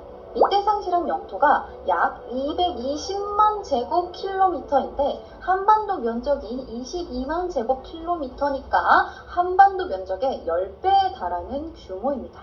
이게 대륙의 클라스죠. 정전협정을 맺은 소비에트는 더 이상 체코 군단이 필요 없어졌고 이들은 낙동강 오리알 신세가 되어버립니다. 체코 군단도 조국의 독립이 목표였지 공산혁명이나 내전 따위에는 별 관심이 없었기 때문에 러시아를 떠나 프랑스 등 서부 전선으로 이동해 오스트리아를 상대로 한 독립전쟁을 계속해서 수행하기로 결정합니다. 하지만 문제는 도대체 어떻게 가느냐 하는 거죠. 브레스트 리토프스크 조약으로 육로는 물론 발트해와 흑해 등 서방으로 가는 바닷길이 모두 삼국동맹의 지배권에 놓였고 무르만스크 등의 북극해 항구를 통해 가는 길은 적군과 백군이 내전을 벌이고 있는 혼돈의 카오스 그 자체였습니다. 체코 군단은 대안을 모색하기 시작했고 토마스 마사리크는 시베리아 횡단철도로 블라디보스토크까지 이동해 미국의 배를 얻어 타고 서부 전선까지 이동하기로 합니다. 지구 한 바퀴를 도는 이 정신나간 계획은 아이러니하게도 가장 실현 가능한 방안이었죠. 또한 신생독립국 체코의 근간이 될 군단의 전선 투입을 최대한 늦춰 인명 손실을 막으려는 속셈이기도 했습니다. 이 계획을 들은 레닌의 적극적인 주선으로 체코 군단은 블라디보스톡으로 이동하게 됩니다. 잘 훈련된 대규모의 체코 병력이 자국에 상주하는 것이 불편했던 레닌과 집에 가고 싶었던 체코 군단의 이해관계가 잘 맞아떨어진 거였죠. 그렇게 체코 군단은 블라디보스톡을 통해 고향으로 돌아가 행복하게 살았습니다. 라는 결말이었으면 오늘 컨텐츠를 못했겠죠. 체코 군단은 또 다른 사건에 휘말리게 되는데 브레스트 리토프스크 강화 조약으로부터 3개월쯤 지난 1918년 5월 6만여 명의 체코 군단은 모스크바 동쪽으로 1700km 떨어진 시베리아 철도의 시작점이자 볼셰비키의 주요 거점 중 하나인 첼랴빈스크에 집결해 블라디보스토크행 열차를 기다리고 있었습니다. 아니 그런데 이게 웬걸? 원수를 외나무 다리에서 만나버립니다. 강화 조약에 따라 본국으로 송환 중이던 독일과 오스트리아, 헝가리 포로들과 맞닥뜨리게 된 겁니다. 소비에트를 굴복시키고 사실상 승전국 포로로 기세등등하게 귀환 중이던 이들은 체코 군단을 보자마자 시비를 털기 시작합니다. 그냥 우 하는 수준이 아니라 진짜로 짱돌을 던지고 법규를 날리며 시비를 털었고 양측의 기싸움은 점점 거칠어져 헝가리 포로들이 던진 돌에 체코 병사 한 명이 맞아 죽고 그러자 분노한 체코 병사들이 헝가리 포로 몇 명을 끌어내서 총으로 쏴 죽이는 대환장 사태가 벌어지게 됩니다. 사태가 심상치 않게 돌아가는 것을 감지하고 나타난 첼랴빈스크의 볼셰비키 당국은 오히려 발포한 체코 병사를 체포하고 군단의 무장 해제를 요구하는데 사실 체코 군단이 백군의 세력이 근거지인 시베리아를 통과하면서 이들과 합류하지 않을까 우려했던 볼셰비키 당국이 좋은 명분을 찾은 거였죠. 참고로 이때 체코 군단의 행렬은 마치 영화 설국열차처럼 거의 이동하는 도시 그 자체였습니다. 철갑과 포대, 기관총으로 중무장한 열차에는 병원, 제빵소, 은행 등이 있었고 심지어 신문사까지 있어서 열차 내에서 신문도 발행할 정도였죠. 상황이 이러했으니 솔직히 체코 군단 입장에서는 좀 빡이 치지 않겠습니까? 포로들 눈치나 살살 보면서 같이 피 흘려 싸운 자기들은 체포하고 막 무기도 내놓으라 그러고 아니 그럼 뭐 블라디보스토크까지는 막대기 들고 갑니까? 그래서 폭발해버린 체코 군단은 체포된 동료들을 무력으로 석방시켰고 내친김에 첼랴빈스크를 점령해버립니다. 적군이 시베리아 철도의 시작점인 첼야빈스크를 빼앗겼다는 건 시베리아 전역에 대한 통제력 상실을 의미했습니다. 100년이 지난 지금까지도 그렇지만 광대하고 황량한 시베리아를 철도 없이 횡단한다는 건 불가능한 일이었기 때문이죠. 그리고 지난 10월 혁명으로 축출된 사회혁명단은 어수선한 틈을 타 옴스크의 공식적인 반볼셰비키 정부를 수립하고 꽃미남 전쟁 영웅 알렉산드르 콜차크 제독을 백군의 총사령관으로 추대합니다. 적의 적은 나의 친구라고 했던가요? 첼야빈스크를 점령한 체코 군단은 얼떨결에 백군의 동맹이 되어버립니다. 그렇지만 체코 군단에게 러시아 내전은 이웃집 부부싸움만큼이나 끼어들고 싶지 않은 일이었고 그냥 빠르고 안전하게 집에 가고 싶을 뿐이었습니다. 그러니 그래, 어차피 시베리아 지나서 집에 갈 거 그 일대를 장악한 콜차크의 백군과 손을 잡고 빠르게 블라디보스토크까지 가는 것도 나쁘지 않죠. 불리해진 적군은 반혁명 세력의 구심점을 제거하기 위해 폐위된 니콜라이 2세를 처형했는데 이게 불씨가 되어 자국에도 노동자 혁명이 확산될 것을 우려한 영국, 프랑스, 미국, 캐나다, 일본 등 연합국은 체코 군단의 무사 귀국을 명분 삼아 블라디보스톡에 병력을 파견하기 시작합니다. 특히 시베리아 진출을 호시탐탐 노리던 일본은 누가 시키지도 않았는데 7만 명이라는 대군을 파견하죠. 참고로 이때 일본은 훗날 제2차 세계대전과 달리 영국과 미국 편에서 참전했는데 독일령 칭다오와 태평양 섬들을 점령하며 꿀을 빨고 있었습니다. 체코 군단은 세 갈래로 나뉘어 볼셰비키 전당들을 소탕하며 동진을 계속했는데 1918년 4월 마침내 선발대 일부가 처음으로 블라디보스톡에서 유럽 전선으로 넘어갔고 나머지 병력들도 백군과 함께 시베리아 철도를 따라 주둔하며 차례를 기다리고 있었습니다. 그 사이 콜차크가 이끄는 백군은 연합국과 체코 군단의 지원을 등이었고 승승장구하며 몰다강 근처까지 진격했고 러시아 전역에 퍼져있는 반볼셰비키 세력의 새로운 구심점으로 떠오르는 듯 했으나 얼마 못 가 콜차크 제독의 한계가 드러나게 됩니다. 훌륭한 군인이긴 했지만 훌륭한 정치가는 아니었던 거죠. 특히 몰수한 토지를 귀족들에게 되돌려주는 등의 정책으로 민심이 등을 돌리기 시작한 겁니다. 백군의 기반이 지주와 귀족들이었기 때문인데 아니 차라리 처음부터 없었으면 모를까 줬다 뺏는 게 어디 있습니까? 게다가 콜차크는 엄청난 국뽕러였는데 지나친 러시아 민족주의 성향 때문에 반볼셰비키 세력으로 활용할 수도 있었던 수많은 소수민족들을 적대시했고 체코 군단과도 사사건건 불화가 생겼죠. 이러한 편협하고 독선적인 행보에 그를 따르던 백군은 분열되기 시작합니다. 한편 러시아에서 적백내전이 계속되는 사이 유럽 전선에서는 꿈에 그리던 소식이 들려오는데 바로 오스트리아 헝가리 제국이 패망하여 해체됐다는 겁니다. 1918년 10월 토마스 마사리크와 체코슬로바키아 망명정부는 미국 워싱턴에서 체코슬로바키아의 독립을 선포했고 연합국이 이들의 독립을 적극 지원하면서 마침내 독립국가 체코슬로바키아가 공식 탄생하게 됩니다. 시베리아에 남아있던 체코 군단 병사들은 이제 전쟁이고 나발이고 당장 집에 가고 싶었습니다. 나랑 1도 상관없는 남의 나라 전쟁에 뭐하러 목숨 걸고 싸우고 있겠습니까? 병사들은 이제라도 중립을 선언하고 집에 가자고 주장을 합니다. 게다가 백군은 이 와중에도 내부 쿠데타가 일어나는 등 노선 갈등과 분열을 거듭했고 전쟁의 승기는 점점 적군에게 기울기 시작합니다. 볼셰비키는 특유의 발빠른 민중 친화적 대처로 대중의 지지를 이끌어냈고 대대적인 반격을 가하며 백군의 근거지 옴스크를 함락시켜 백군을 더 먼 동쪽인 이르쿠츠크까지 쫓아내게 됩니다. 이때 너무너무 집에 가고 싶었던 체코 군단에게 볼셰비키가 마술을 뻗쳐오는데 야, 남의 나라 전쟁에서 이게 뭔 개고생이니 콜차크만 잡아서 넘겨주면 우리가 블라디보스토크까지 빠르고 안전하게 보내줄게 라며 딜을 쳤고 이미 조국이 독립한 지 1년이 넘은 시점에도 발목이 잡혀 있었던 체코 군단은 딜을 받아들이게 됩니다. 그렇게 1920년 1월 체코 군단은 이르쿠츠크의 영국군 부대로 이동하기 위해 체코 열차에 탄 콜차크의 뒤통수를 거하게 치고 그를 체포해 볼셰비키에게 넘겨주고 말았습니다. 그리고 그 다음 달인 2월 콜차크는 총살당해 강물에 버려지죠. 구심점을 잃은 백군은 빠르게 와해되기 시작했고 장장 5년을 이어가던 양측 도합 270만 명의 사상자를 낸 러시아 적백내전의 끝이 보이는 순간이었습니다. 다음 달인 3월에는 시베리아의 모든 체코 병력들이 남김없이 블라디보스톡에 집결했고 순차적으로 빠져나가기 시작해 9월에는 마지막 남은 체코 부대가 러시아를 빠져나가며 체코 군단의 대장정은 막을 내리게 됩니다.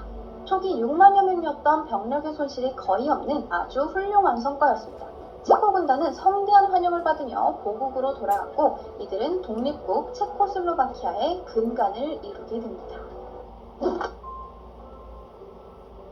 자, 그렇다면 체코 군단은 언제 독립군들을 만나 총을 팔았던 걸까요?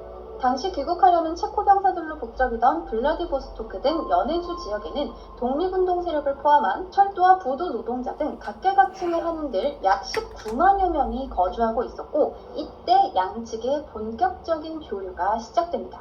친한 청년단의 여온 형제는 1919년 1월 파리 평화회의에서 한국 대표단을 파견하기 위해 블라디보스톡에 체류하면서 각국의 인사들과 접촉했는데 이때 체코 군단과도 접촉한 기록이 남아있습니다.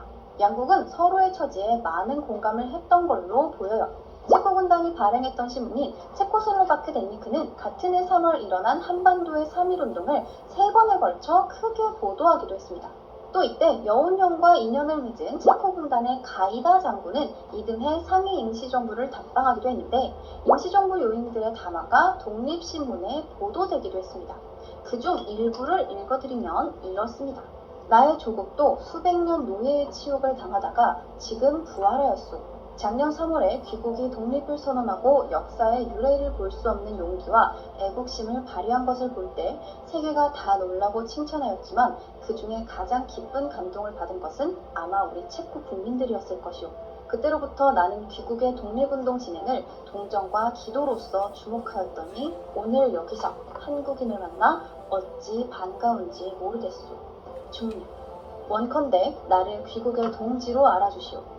다시 만날 때는 피차의 영광 있는 독립국민으로 만납시다. 라는 내용입니다. 듣기만 해도 가슴 벅찬 내용이죠. 비교적 늦게 귀국했던 가이다 장군의 부대로부터 독립군이 대부분의 무기를 구매했다고 추정되는 이유이기도 합니다. 하지만 이후 가이다 장군의 행적에 딱히 주목할 만한 내용은 없었고 오히려 귀국 후 한국에 대해 잘못된 설명을 하는 등 그의 진정성을 어디까지 믿어야 하는가에 대해서는 아직 논란의 여지가 있습니다. 아무튼 이렇게 1919년부터 무장 독립투쟁론을 주장하던 간도의 독립군들을 중심으로 체코 군단의 무기를 구입하기 시작했는데 양측의 거래 내용은 앞서 이야기한 이범석 대장의 우등불이나 여러 독립군의 증언에서 구체적인 사실이 확인되지만 체코 측의 공식 기록이 남아있지는 않습니다. 체코 군단은 귀국을 위해 연합국인 일본의 협조가 필요한 상황이었고 이에 대항하는 독립군과의 무기 거래에 대한 내용을 굳이 남길 필요는 없었던 걸로 추정하고 있을 뿐이죠. 한편 1920년 당시 조선총독부 경무국은 우리 독립군과 체코 군단의 무기 거래를 아주 구체적이고 상세하게 파악하고 있었는데 역설적이게도 이 문서들이 이제 한국의 독립운동사를 파악하는 귀중한 자료가 되고 있습니다. 몇 개를 읽어드리자면 조선인 박창호가 체코 군인으로부터 구입한 총 60정, 탄환 6,000발은 29일 조일이 휴대하고 러시아군 소속 조선인 5명의 호위를 받고 시크오트 방면으로 운반된 형적이 있다. 후랴. 김영준은 7월 중순 체코 장교로부터 군총 300정, 탄약 수만 발, 폭탄 1,600개를 구입하고 노령 땅 어느 섬으로부터 범선에 적재하여 수분학으로부터 이독으로 운반하고 한상렬의 손에 넘겨주었다. 후랴. 불령선인 신이라는 자는 은닉 중인 체코군 무기 5만 정, 기관총, 수류탄 5,000개를 소량씩 매입하여 아무르만으로부터 배로 은밀히 적출하여 중국 마차로 반도하자 역에 운반해 조선 영내에 밀송하고 있다. 후랴. 자, 이처럼 체코 군단과 독립군 간의 무기 거래 형태는 산발적이고 여러 단계를 거친 복잡한 과정이었을 걸로 추정됩니다. 안타깝게도 이 문서에 적혀있는 조선인 박창호, 김영준, 신이라는 인물들이 어떠한 분들이었는지는 알 수가 없죠. 체코 군단의 무기를 구입한 사람들은 독립군 외에도 중국인과 러시아인들을 포함해 블라디보스톡에서 활동하던 다양한 민족과 계층의 사람들이었기 때문에 귀국 과정에서 쓸모없게 된 무기를 처분하는 과정이었지 체코 군단이 한국의 독립을 지원하기 위해서 무기를 팔았다고 보기는 어려울 수 있습니다. 다만 이렇게 구입한 체코 무기가 청산리 전투 승리에 막대한 역할을 했다는 것만큼은 부정할 수 없는 사실이죠. 자, 그리고 그 막대한 역할을 한 모신나강 소총 한정과 탄환의 가격은 당시 조선인 노동자 1년치 노임과 맞먹을 정도로 비쌌습니다. 자, 그렇다면 독립군들은 이 비싼 총들을 다 어떻게 산 걸까요? 체코 군단이 우리나라만 식민지 DC를 해준 걸까요? 아니죠. 체코 군단의 귀국 후 한국의 것으로 보이는 금비녀와 가락지, 비단 보자기 등의 물건이 체코 골동품 시장에 쏟아져 나왔는데, 이는 무기 구매 자금이 임시정부뿐만 아니라 수많은 민중들의 피와 땀으로 모금된 것이라는 사실을 짐작해야 합니다. 청산리, 봉오동 전투와 독립운동의 밑거름은 바로 민중들이었다고 할 수 있겠죠. 자, 강대국들에 둘러싸여 식민지배를 경험한 한국과 체코, 양국의 독립을 위한 노력과 이를 둘러싼 국제 환경을 다각적으로 이해하는 건 오늘날을 살아가는 우리에게도 많은 교훈을 줍니다. 음수사원 불정지임이라는 말이 있어요. 물을 마실 땐 그 근원을 생각하고 우물을 판 사람에게 감사해야 한다는 뜻입니다. 우리가 지금 누리는 자유와 풍요의 근원을 다시 한번 생각해보는 건 어떨까요? 자, 그럼 오늘 컨텐츠는 여기까지.